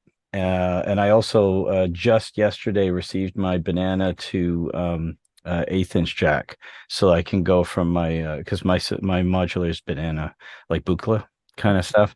So yeah, so just playing with that. But again, those running sequences, if you remember Dark Side of the Moon, Pink Floyd, that things, just old school gate modular that was phenomenal. And I like how it sounds. There's just something you don't get from using the software, but you can with Ableton. And if your audio sound card is DC coupled, you can use the CV controls within Ableton to actually, and then through your audio out, like your 3/4 out or whatever on your audio card, if it's DC coupled and fired in. And I think you actually have the Arturia, do you not, Paul? I'm gonna lend you a webcam, Tiny. Okay. I just upgraded actually Gotta see to this an stuff. Audient Evo, so I probably can do what you're saying. Okay, yeah. So if you look, if it's DC coupled, you should be able to send CV to that. So if you're using even your Ableton to sequence, you can control your gate. And because it has envelopes, and you have an envelope follower, a CV envelope follower, CV envelope, and other things from them, and you can manipulate your sound and just get the control voltage. Thank you. And then just use that even with your software synths. Like if you're a Mac user, a fantastic one is the Model 15 from Moog. That bass you heard was originally the idea came from using that plugin, fiddling with it. So as you have that one, are you Mac based, Paul, or? Nah, I'm Windows. I use a Mac for old Mac for teaching, and that's it. But Oh, okay. I'm Okay. thinking about making this one. Well, when I saw the monitor that way, I was going to say the Model 15 would work perfectly in that vertical. Nice. That's how I use it. And but anyways, yeah, it's all about a sequencer that gives you control over the gate, and then you just adjust your decay to your taste and keep it when you're working with a software synth, just to keep it as close together as possible, but you want the punch. I don't know. It's very cool. I fall into it a lot of the times. It's just what they call a happy mistake. And that happens a lot here. So and it helps that I don't remember like an hour ago. So everything's new to me all the time. Nice. It's That's just the way fun. to do it. Yeah, it's just fun. But anyways, wait, yeah. Wait a minute. Like Memento, you mean? Like you literally can't remember? You ever see that movie? Is that Nolan? I think the director. I You don't must know. know. You must know that movie, Ali. Memento. That's with Guy Christopher. Pearce. It's Nolan. Yeah, It is Nolan, right? Yeah, yeah. He makes some pretty good movies. I'll have to watch it, but yeah, no, I do have. I have Actually, the guy's name is Lenny, right? Come to think of it, in that particular movie, right? I remember when I first watched it, I was like extremely like I came home late at night and I'm like, whoa, Lenny, what? What the hell is this? But anyway. Alrighty. Well, yeah, no, that's awesome, Tiny Bites. Well, I'll follow up with you. We got to definitely get some of this stuff if you're willing, and it sounds like you are. But the hardware is like a next level, show and tell or whatever. Yeah. Well, I put I made the track public. I think Cool. Matt wanted that, so Yeah, you should. That's a great. Thank you for suggesting that, Matt, and thank you for doing it. Alrighty, well, I'm gonna spin the wheel. What I should do is get Delphine to put some combine those vocals. Well, if you want to, I'm down. Okay. All right, cool. I think you're gonna be very popular, Delphine, and like vocals is like something that in our group, it's like I don't know. It's there, but it's not always there. So it's nice to. I'm actually exceptionally picky when it comes to vocals, especially then. Please, absolutely do not take offense to this, but female vocals. I'm very very picky with my female artists, and I like totally dig. I actually sent my brother one of your tracks from your posting on Spotify, and I said you got to check this out, and he was into he DJs, so he was he was loving it too. So anyhow, thank you very much. But just to let you know, guys, I'm not a singer. Like I can sing right, but I'm trying to like warm up my voice and practice, but it's not there. And I'd love to take some class to improve it. But thank you very much. I'm actually in the same boat. I really want to learn how to sing. That's what everyone says that sings. Well, no, but there's when you get somebody who really knows, I appreciate it. They look at you and they know exactly the mistakes you're making. And I'm a bass singer, so those notes you were hearing was almost like I had to keep a Louisville Slugger and just keep hitting the left and right side of me to hit those notes. So it was just and holding them. If you've ever seen, now I don't use Melodyne or anything like that. There was an effects that I used from a plugin that was on Plugin Alliance that gave that T-Pain type effect. But if I try to hold a note and then you look at it, it's like a sine wave.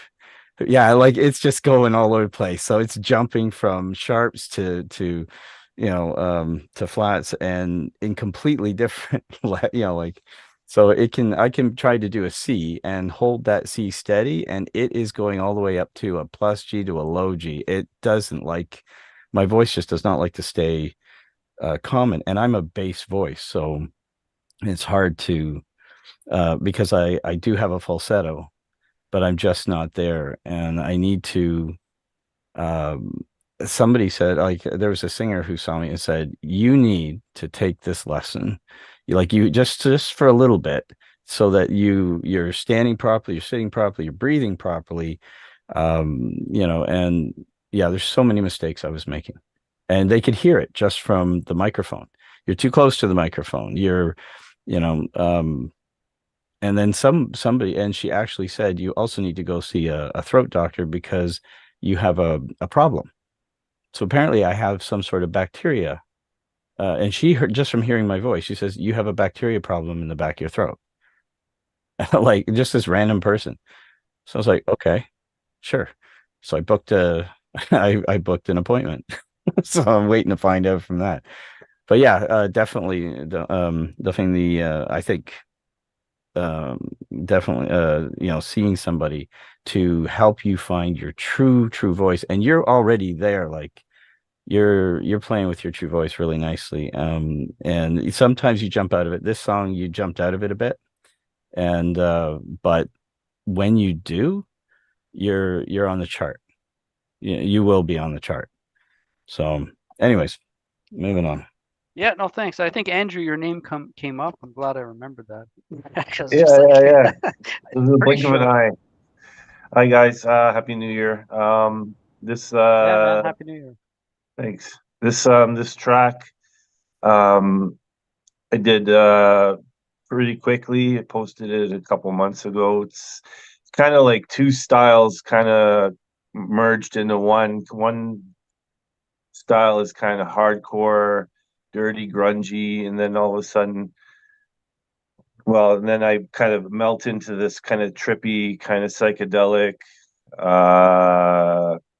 funky melody. But you wouldn't necessarily think that the two styles would work together, but I think they kind of do. But let me know what you guys think. Which track, by the way, Andrew? House Call. There should be House just Call. a link Okay. there. Yeah. No, I got a bunch. Okay.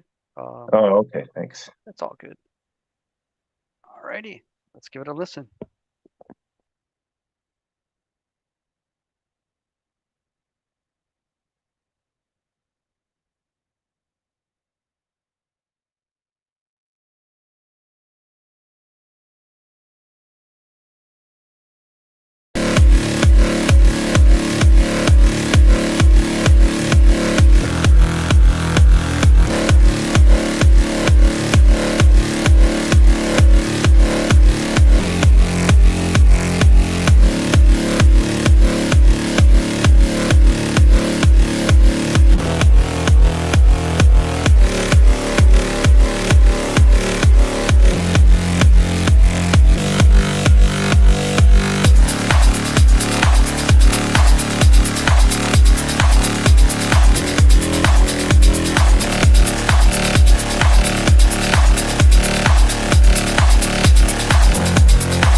Yeah.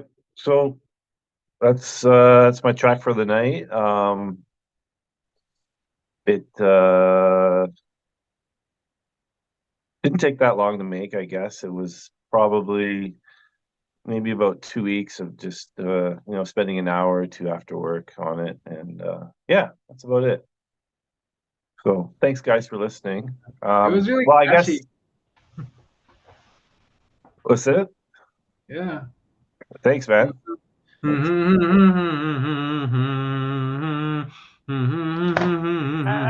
I've Well, said this before. Andrew makes happy music. First of all, he gets mad when I say this, but it's true. It's uplifting. I'm serious. Not always, but like the vast majority. And I've seen it in the dance floor at baseline. I've seen people like literally like, wow, like they're so happy. You know what I mean? So just to say, like I've seen it in action. thanks, Oh, buddy.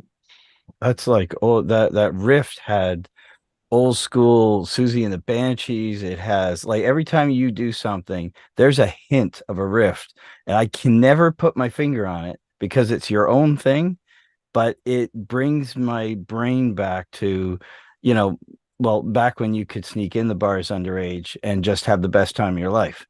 And every time I hear your music, that's what it does for me. And I'm hearing that riff and I'm like, where is that from? There's hints of something there, and that's a win. Like that's a huge win. I'm Cool. always getting the 80s. Yep. Yeah. Yeah, it's a huge win. His influences are there, but they're not focused on, which is fantastic. So yeah, great job. Thanks. Thank you very much. I don't know, maybe it's just me, but like I'm not sure exactly if this works with philosophy or music or not. But like I'm not personally, I'm not really into Oriental traditional stuff, but like I know a little bit. Like I don't know exactly how the like the structure behind it works, but like I could hear a lot of to me, like I could hear a lot of half steps and chromatics, like especially when you're doing this thing.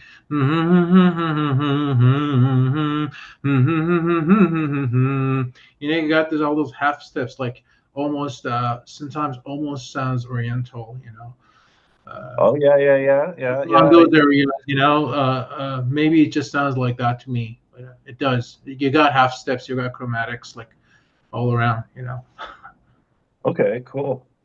Yeah, well, I mean, I grew up just a little background about me. I mean, I know I don't really talk too much about myself on the forums here, but my dad's a professional musician, my brother's a musician, and I picked it up about I don't know, about 12 years ago, 13 years ago, and so I've always been around music and stuff like that. And my dad is have his music or the stuff that he plays professionally is yes, influenced by the Indonesian the gamelons and stuff like that. So that yeah, like I know of other uh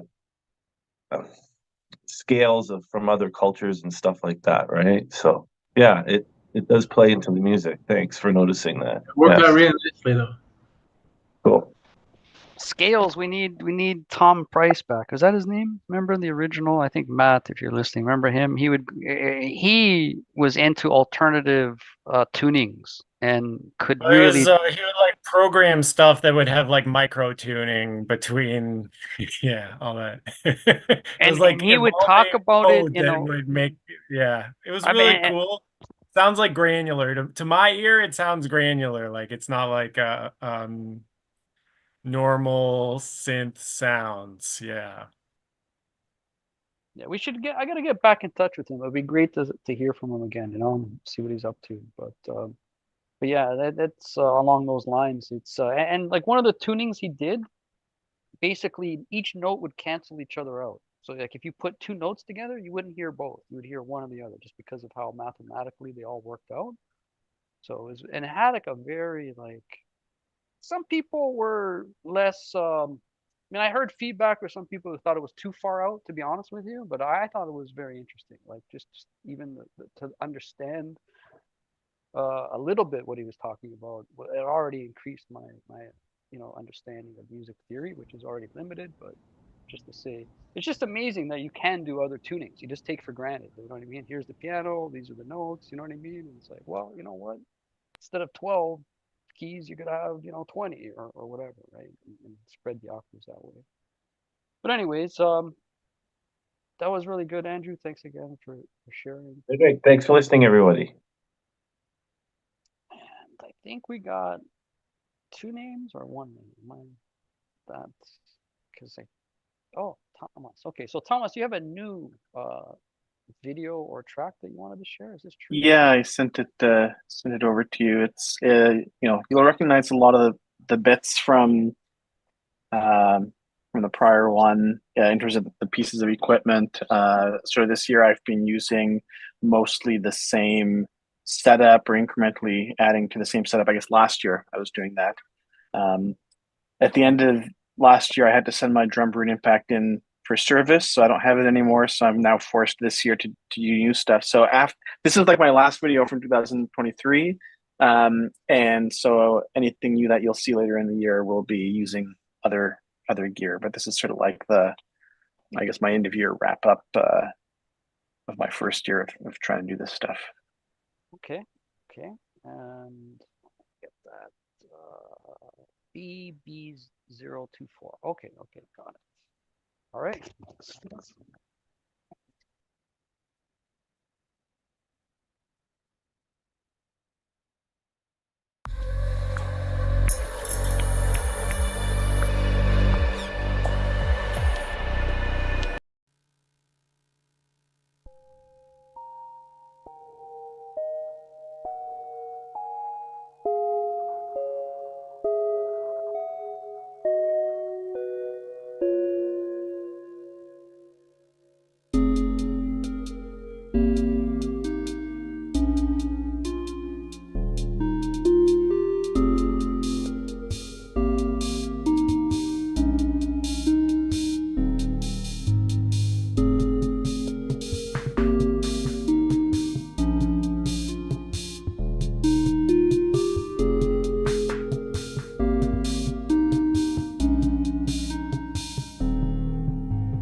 That's a very beautiful piece, man.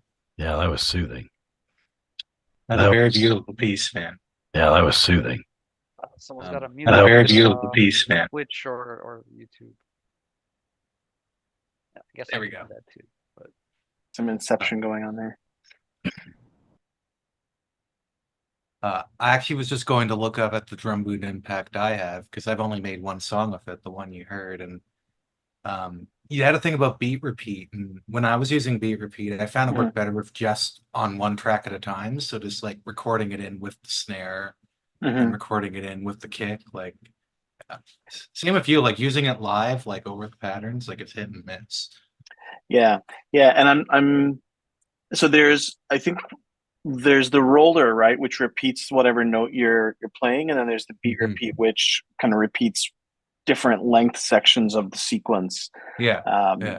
And yeah, it's it's just an interesting way to add some fills and mix it up a bit. No, and it's an Arturia thing. Like it's on like the other Arturia stuff I have too. But yeah, it's fun. Yeah, it's good stuff. well, you make it look easy, Thomas. I know I say this all the time, but I know you put a lot of practice, and you're getting really good. I think, frankly, and I'm looking forward to that hardware set that you promised me. Yeah, we'll get it. Sorry.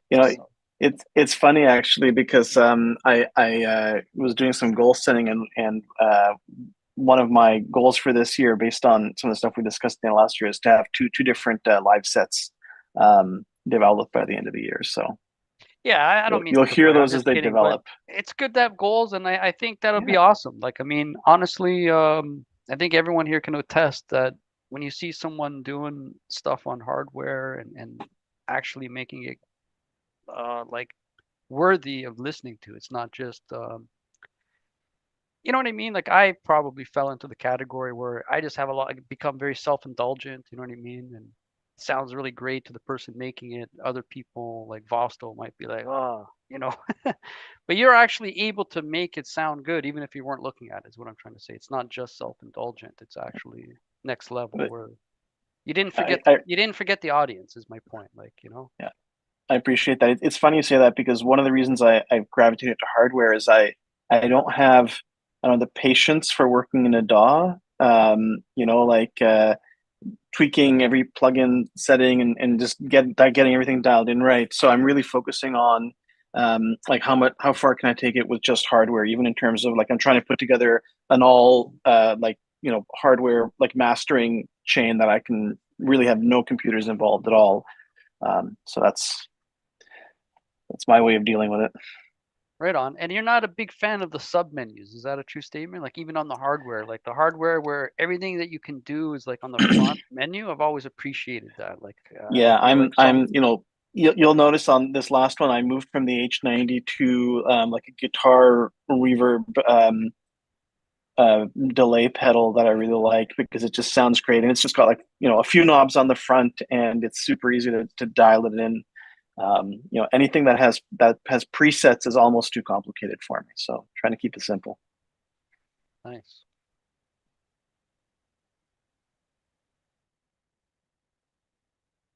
Thanks, everyone.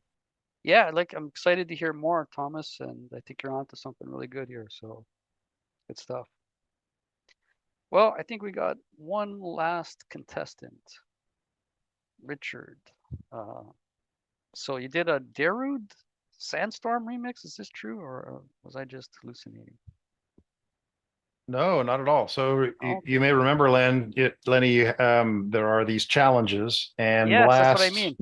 I went back and looked at the file where I created the first, and it was like March of last year. And there was a challenge. People came, they played their versions of Darude Sandstorm.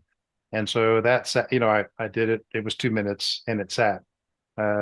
In the fall, I got very busy with other stuff and got distracted, I guess is the way to say it. But I still wanted to relax, play music. And so I took that 2 minute clip that we did for the challenge and I remixed it again. Put a little more thought into it, added a little more texture. And so this is the remix of the cover of Darude Sandstorm Challenge of March 2023. 2 minutes long. Wow. All right, man. I'm looking forward to this. Let's give it a listen.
Sweet. I don't think you have to call that a cover at all. That's your own thing. Yeah, it's sort of. I've never done a cover before, and so yeah, I couldn't even do a good cover, you know. So No. Well, those are the best covers, man. Because it's still, I mean, you still recognize it. I was it has thinking a. if I didn't know, it would have taken me a few minutes to figure. Oh, wait a minute, this is Sandstorm riff. You know what I mean? But There's a little bit of the DNA there, but it's been I, diluted. I like how you let a little bit sneak in right at the end there, that sort of pulsing rhythm, just to remind everyone what this is. always so clean. Your tracks, Richard. I mean, it's just like, crystal clear and just, I don't know what other words to use, but you seem to have quite the thesaurus. Maybe you can think of a few words, but it's just, you know what I mean? It's not like dirty or I don't know how to describe it. Like my own sound, sometimes I feel like it's like it degrades. And sometimes you want that to happen, but I'm just saying your sound is just very clean. I always bits ah the DAW you're using, what is it called? Bitwig. Oh yeah, yeah, Bitwig, right. Bitwig. Yeah, and it has a very nice library of internal instruments to choose from, but I also use a lot of plugins. There's a Korg emulation of the Monopoly, which is a sort of a 4-voice analog, but also you can run all 4 voices in unison. It sounds this fat. It's really great. There's sequential circuits, monophonic synthesizer called Pro One by Yuhi. That's great. It's got a sequencer in it, also a software sequencer, and I think there's even a Arturia our Odyssey emulation in there somewhere too, so it's a lot of monophonic sounds all stacked up to give you the polyphony. harmonic content of it. Oh,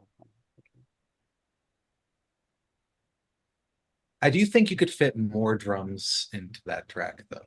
Like even layering in like over like your B part or your chorus or whatever, like another kick and like a more punchier it would snare be clap. interesting to hear some crazy side tuning with the drums on that. Yeah, See how it would because sound, like pump it. Yeah. That's true. I mean, that's basically one drum track, and you're absolutely right. It could Mhm. certainly be fattened up for sure. I thought its most redeeming quality was that it was only 2 minutes long. Was that part of the challenge? Did we specify that? I was wondering. No, Yeah. that's my more reflection of my attention span, I think. Oh, okay. Because I think we put like 4 minutes or something as the maximum, And I think I did 4 minutes and 20 seconds or something, but I went over. I broke the rule. No, but that's I could hear more actually. You know what I mean? It's not like I got tired of it. It sounded pretty. Well, when the challenge happened, I was in the middle of another piece, and so I just used the same rig, the same settings, and just recorded this short challenge piece. But at the time, I think I was more focused on the other thing I was working on. That's why it's that short, I think. Yeah, and speaking of challenges, we may want to revive that, for the next meetup. If you guys are interested, throw me some ideas or come up with it yourself, and we'll choose. We've been trying to switch it up. It was going well for several months there, and it's optional, right? So obviously, you don't have to do it if you don't want to, but it's a nice little exercise, I thought, and if it's the right challenge, I mean. So yeah, it's another idea to keep in mind. Another Yeah, I thing I just want to want mention. Oh, sorry. Go ahead. well, I was just going to say I really appreciate being in the session tonight. I really appreciate the variety, the number of different sort of approaches to creating music, the so many videos, really fantastic. So just glad to be part of the session this evening. Well, I'm gonna clip that, Richard, but thank you, and I feel the same way, and I'm just saying we're all here for the same reason. I think is that there's like a kind of chemistry. There's like an actual, I don't know. You couldn't script for this. We couldn't plan for this. It just happens naturally. Is what my point is. You know what I mean? And also, where can you find so many sort of open-minded folks who have a critical ear who make good observations and offer good commentary? So it's rare. Nice. Well, thank you for that. I was just gonna say, I want to bring back the visualizer, so I'm gonna try to work on that just as an improvement to keep. So, for example, that song we just played, it's just a still image. I want to have like the actual EQ going, and we can zoom in and get that going again. So, like you say, we're we're trying to improve things. Hopefully, the sound quality, definitely the video quality, you have to admit, is much improved since last year. So my new MSI gaming laptop is living up to its what it's supposed to be delivering here. So that was the main thing, just to go back. So after all that back and forth and internet and what did you do, Lenny? Oh my God, it used to work and now it's not working. And oh my God, you should be crucified for bad sound quality. And you know what I mean? It turns out it was the laptop that I bought during COVID 2020, I want to say. Same laptop that used to perform really well, it just degraded in performance, and at the same time, I think people were sending higher resolution videos. So I would have, and it's not like, I guess what I'm trying to say is I'm using this computer for many different reasons. It's not just for this meetup group, but just to say that that was the missing link, you know what I mean? And the part that threw me off is that that same computer that I'm talking about that I bought 4 years ago, it works okay for like a webcam. You know what I mean? I can do my like DJ streams no problem with that computer. So I didn't really get deep into, and then I realized when I was playing the definition videos on that other computer, it was going to 100%. You know what I mean? Like resource utilization. Obviously, that's not going to be a good thing, right? And on this computer, I don't know if we got over 2% actually. So anyway, I'm happy. I feel relieved because the last thing I want to do is play back someone's, original content and have it maligned. Again, we're at the mercy of, the different infrastructure that's out there, Twitch and YouTube, etc., and my own internet connection. But you know what I mean? Just to say, like, we're a work in progress, and we're always trying to improve. So again, I appreciate your patience, and I'm glad that you guys could find value as well. In terms of what Richard just said, like over the years, I feel that my own production has improved a lot, and just hearing all the variety, that's another thing that I'm glad that these are being recorded, because I had a hard time trying to explain what we did to people before. Like, what words can I use to describe what we just did tonight if you never saw this? You know what I mean? Now I can just say, okay, here's the YouTube link, and you can see for yourself and hear for yourself. You know what I mean? So it's a very good improvement as well. Anything you guys want to talk about, or any other stuff you want to share? I don't want to just keep talking. I was wondering if some of you do some marketing around your music.